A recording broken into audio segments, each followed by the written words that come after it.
I don't want to take the call, but I have to take it, someone says in my restaurant. And she tells me our son is dead.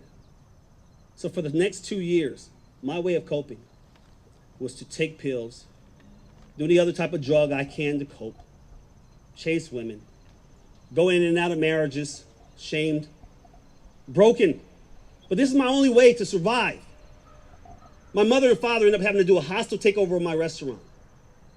I'm arguing with my father. He's drunk. They're still married. I pick him up and I carry him through the restaurant and I throw him down on the ground in front of everybody. Because this is what he did to me when I was a child. I blamed it all on him. My mother's like, how dare you treat your father like that? I'm arguing with him and I end up recording it on a recorder on my iPad. Because I want to show him just what a bad person he is. The next morning I listened to that recording. And all I kept hearing is, this is not the son that I raised. You need to get help, son. Even an old, drunk, wise fool has wisdom. So I'm still kind of out there lying to myself, still using. One of my ex-wives reached out to the NFL and said, this guy's killing himself. He's losing everything and he's dying. A former ball player by the name of Randy Grimes, played with the Tampa Bay Buccaneers for 10 years, reached out to me. He called me for about 3 months and I just continued to lie, saying, I'm okay. I would cope. I would lie. I would do everything I can to rip people off, to steal out of my own restaurant, to take things from my parents, to steal money so I can go buy something to drink, something to use, something to smoke. And I was driving through this canyon one day. And I'm just crying out to God, like, if you're real, you got to help me, Lord, because I can't do this on my own.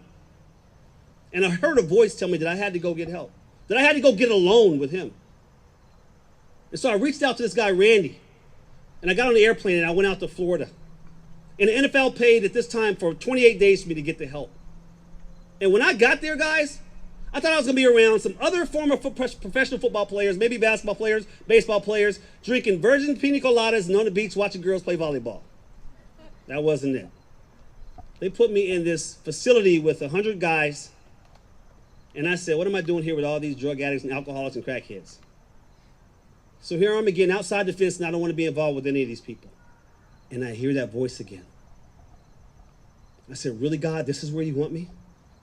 And I hear, yes, Vance, because this is you. You're sick. And I believed it. And I went back in, and I got on my knees, and I started crying out to God to please help me and save me from whatever was trying to kill me, this evil that was taking me over. And I started to listen to the guys talk in the facility, and I started to see how our lives paralleled. How just because I started when I was 23 and they started when they were children, that we all were suffering from an addiction. And this is the reason why I play football. So I can have a mighty fall. So I can have a voice.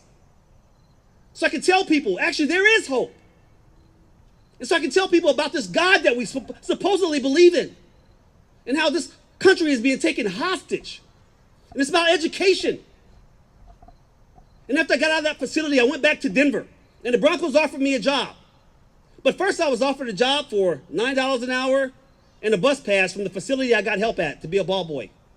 The Denver Broncos offered me $2,000 a week. $2,000 a week, $200 a week. So I called my mother crying. She said, I'm not worried. God will tell you what to do. I got on the airplane and I went back to Florida. I got my bus pass. And for the next 13, 14 months, I caught a bus to work every day. I stand out in the rain and caught a bus, and I couldn't be so happy. I made my $200 a week, and I was a part of everyone that was like me. And I was on this journey now to just be educated, to listen to more of the stories that the guys were dealing with, to see how a lot of the things that we're suffering with starts at home.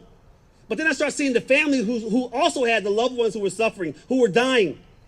And I saw how we were just taken hostage by this addiction and how something had to happen.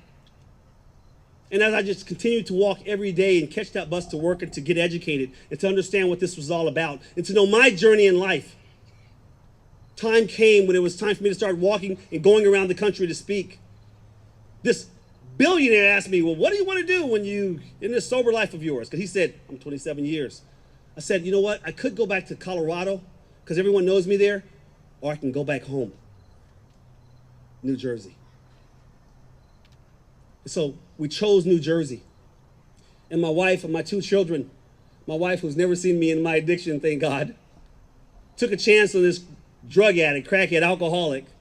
And my children now who I've adopted, and I made a commitment to never cheat on her, the worst cheater in the world, to never use and be transparent and talk to my children about addiction, to be a part of a community, to have the leaders like we have right up here up front, be able to use someone like myself to break stigma, because it crosses all barriers, all ethnicities, everything. It's taking us hostage, and we have to do something about it. And it starts here, and it starts today. And so I want to thank all of you for your loved ones who you lost. And advice do I have for you who have kids and family members who are struggling. You have to somehow separate yourself with love. You have to love them from afar and continue to get yourself strong, to get support groups so you can learn about this addiction. Don't let your life crash. Don't die. Let that addiction or that death be something that lifts you up and gives you the power and the strength to say, it's going to stop here. I'm going to be the one to break that chain. To get on your knees and pray out to this God that we believe in and have true faith in him. I didn't come here to preach, but I even talked to my kids. I said, I got to go tell them the truth. We can slow this thing down, but we also just have to continue to educate. But mainly, we also have to get back in the scriptures and know who this God is and know that he can help us. And it's higher than this, guys. Say, can you see?